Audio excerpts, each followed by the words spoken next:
નમસ્કાર. ચાલો આકારણી વર્ષ 2026-27 માટેના આવકવેરાના નિયમોને એકદમ સરળ ભાષામાં સમજીએ.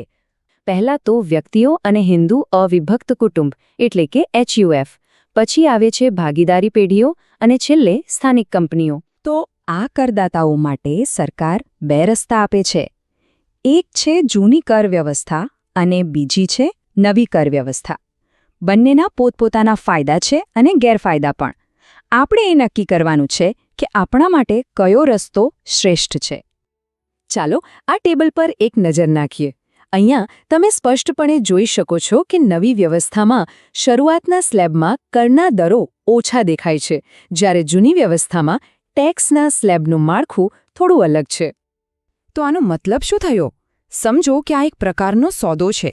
નવી વ્યવસ્થા કહે છે કે તમે નીચા દરે ટેક્સ ભરો, પણ બદલામાં તમારે રોકાણ અને ખર્ચ પર મળતી બધી મોટી કર કપાત જતી કરવી પડશે, જ્યારે જૂની વ્યવસ્થામાં આનાથી બરાબર ઉલટું છે.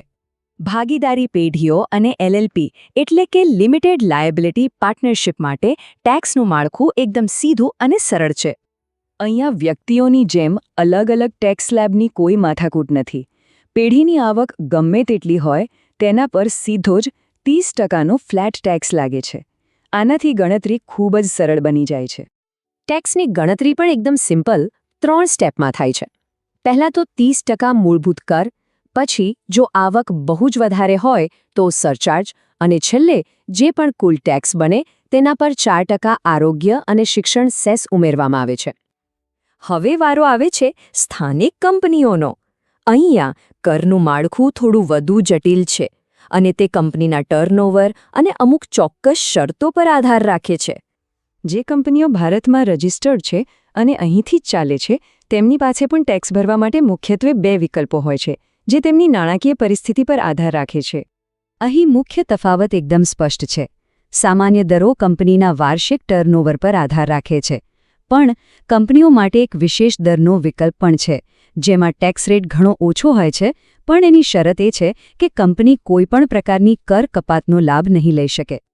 તો આ બધી ચર્ચા આપણને ફરીથી એ જ મુખ્ય સવાલ પર પાછા લાવે છે, ખાસ કરીને પગારદાર વ્યક્તિઓ માટે, કે આખરે કયું કર શાસન વધુ સારું છે. આ આખી વાત એક ત્રાજવા જેવી છે. એક પલડામાં છે કર કપાતનો ફાયદો અને બીજામાં છે નીચા ટેક્સ રેટ્સનો લાભ. આપણે એ જોવાનું છે કે આપણું પરડું કઈ તરફ નમે છે. આ નિર્ણય આપણી નાણાકીય આદતો પર આધાર રાખે છે. આ નિર્ણયને વધુ સરળ બનાવવા માટે ચાલો આ 4 મુદ્દાઓ જોઈએ. કર દર, કપાત મળે કે નહીં, ગણતરી કેટલી જટિલ છે અને તે કોના માટે શ્રેષ્ઠ છે.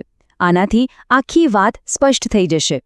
તો ટૂંકમાં કહીએ તો જો આપણે PPF, હોમ લોન કે બીજી કર બચત યોજનાઓમાં નિયમિતપણે ઘણું રોકાણ કરતા હોઈએ, તો જૂની કર વ્યવસ્થા આપણા માટે વધુ ફાયદાકારક સાબિત થઈ શકે છે. અને બીજી બાજુ, જો આપણે રોકાણની બહુ ઝંઝટમાં નથી પડતા અને ટેક્સની ગણતરી એકદમ સરળ રાખવા માંગીએ છીએ, તો નવી કર વ્યવસ્થા આપણા માટે જ બનાવવામાં આવી છે. એમાં નીચા દરોનો સીધો લાભ મળે છે. Pratik Patel, tax consultant, specializing in income tax, GST, and accounting, with over 20 years' experience.